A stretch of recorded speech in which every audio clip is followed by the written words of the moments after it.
વિરોધ કરાયો। આદિપુર જીઆઈડીસી વિસ્તારમાં દબાણ હટાવવાના અંદાજે 700 જેટલા પરિવારોને 7 દિવસની મહાનગરપાલિકાએ નોટિસ ફરકાવી હતી। આ નોટિસથી સેંકડો પરિવારોને રસ્તા પર આવી જવાનો ભય બેસી જતો। બહુજન આર્મીના લખન ધુવાની આગેવાનીમાં મોટી સંખ્યામાં લોકો મહાનગરપાલિકા કચેરીએ દોડી ગયા હતા। લખન ધુવાએ તંત્ર સમક્ષ રજૂઆત કરી હતી કે ગરીબોને બેઘર કરવાના બદલે વચગાળાનો યોગ્ય રસ્તો કાઢવામાં આવે। ત્યારે નાયબ મ્યુનિસિપલ કમિશનર મેહુલ દેસાઈ અને સંજય કુમાર રામાનુજના સંતોષકારક જવાબથી મામલો થાળે પડ્યો હતો અને રહેવાસીઓએ કાયદા પ્રમાણે સ્વેચ્છાએ દબાણ દૂર કરવાની સહમતિ આપી હતી। Report by Bharati Makhijani, Gandhidham.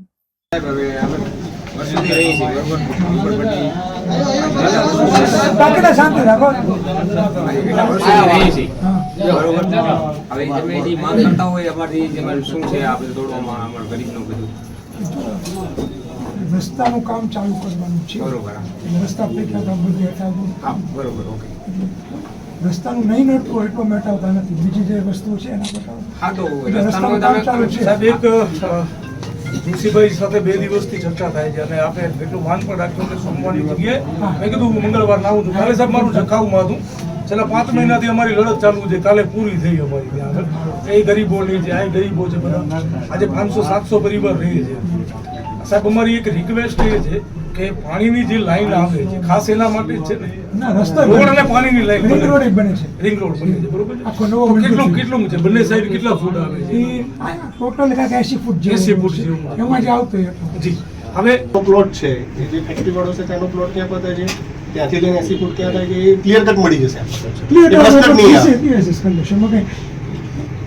હવે સાહેબ તો પછી સિમ્પલ છે કે ભાઈ ત્યાં સુધી કોઈનું તોડવામાં આજે આજે થતું હોય તો ગાંધીધામમાં છું, પછી આજે સાહેબ તમે પાછી ફરી માપણી કરી? આજે નહીં કરીએ, આજે નહીં તો અમે 4-5 જણા ત્યાં હશો ને તમને હાજર રાખીને મપાઈ જ્યાં વિવાદ છે કે મકાન છે ત્યાં તમે હાજર રહેજો। એમાં માપી દેજો, તમને આવવાની જરૂર નથી। અમે અમારા હાથે જેટલો તમે કહેશો કે આટલો તોડવાનો અમારે હાથે તોડી નાખો। અમારે કઈ તમારું મહાનગરપાલિકાને આવવાની કઈ જરૂર નથી, અમારા હાથે અમે તોડી નાખો। બધે એમ જ થાય છે આપણા ગામમાં, તમારો હવે પોતાના આટલા લગભગ કાકાએ મને વાત કરી, અમે 60-65 વર્ષથી રહીએ છીએ, છતાંય પણ મહેનત કરેલો પસીનાનો જે બનાવેલું મકાન છે એ તોડવા તૈયાર છે વિકાસ થતો, પણ ટૂંકમાં ખાલી ન કરાવો એને, કાં પછી એક જગ્યા આપો બેસી જગ્યા તો અત્યારે જગ્યા નથી થતી। હું Ramanuj Sanjay Kumar Tulsidas, deputy municipal commissioner, Gandhidham મહાનગરપાલિકા। ગાંધીધામ મહાનગરપાલિકા દ્વારા ગાંધીધામ શહેરને સ્વચ્છ, સ્વચ્છતા, સુંદર અને દબાણ મુક્ત શહેર બનાવવા માટેની જે કાર્યવાહી શરૂ છે અને ગાંધીધામ મહાનગરપાલિકા દ્વારા આ માટે જુદા જુદા વિસ્તારોમાં દબાણો હટાવવાની કામગીરી કરી રહ્યા છીએ। અત્યાર સુધીમાં લગભગ 2000 કરતાં પણ વધુ દબાણો દૂર કરી નાખ્યા છે અને જ્યાં જ્યાં દબાણો દૂર કરીએ છીએ ત્યાં પાછા વિકાસના કામોનું પણ આયોજન કરી અને એનું ઇમ્પ્લિમેન્ટેશન થાય એની પણ તકેદારી રાખવામાં આવે છે। અને આ માટે આપણા કમિશનર માનનીય ગુરવાની સાહેબ છે એ સતત દેખરેખ અને સલાહ સૂચનો માર્ગદર્શન આપતા રહે છે।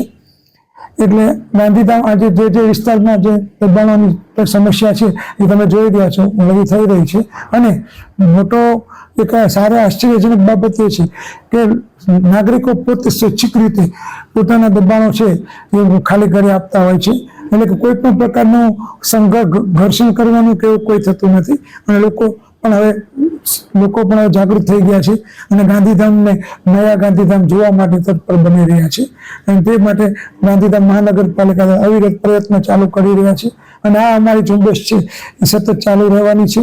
એટલે હું લોકોને પણ અપીલ કરું છું કે નોટિસ આપી હોય તેવા લોકો પણ સ્વૈચ્છિક પોતાનું દબાણ દૂર કરે અને જ્યારે જરૂર પડે ત્યાં અમારો સાથ સહકાર લે અને 100% સાથે છીએ અને આપણે ગાંધીધામને નયા ગાંધીધામ તરીકે ડેવલપ કરવા માટે કટિબદ્ધ છીએ।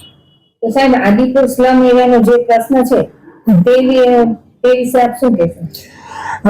જે પણ અત્યારે અમે કહીએ છીએ કે સ્લમ વિસ્તાર જે રસ્તા પૈકી કે વિકાસના કામોમાં જે નડતરરૂપ છે કે જ્યાં આપણે એ લોકોને દૂર કરવા જરૂરી છે તે તમામ વિસ્તારોને આપણે આવરી લઈએ છીએ અને જ્યાં જ્યાં ઓલું થાય કે જ્યાં ટૂંક સમયમાં તમે જોશો કે જ્યાં વિકાસનું કોઈ ના કોઈ કામ જોવા મળશે તમને।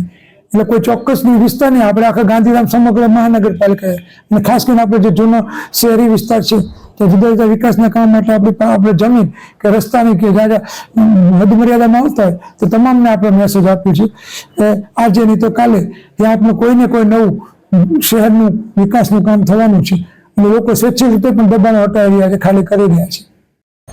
આજે સારી એવી ચર્ચા રહી અને સાહેબને વાત કરી છે અને સાહેબે બાંયધરી પણ આપી છે કે મકાન કોઈને ખાલી નહીં કરાવીએ, પણ વિકાસ જે રોડ બને છે ત્યાં કને વિકાસ કરવાનું જે અડચણરૂપ આવશે એ થોડીક જગ્યા 40 ફૂટથી 80 ફૂટ જે જગ્યા છે એ તોડવામાં આવશે. તો એમાં પણ તમામ લોકોએ કોઓપરેટ કર્યું છે અને આ ગરીબ માણસો એટલે સુધી કીધું છે કે તમે પોલીસને ન બોલાવજો, અમે પોતે ખાલી કરી લઈશું.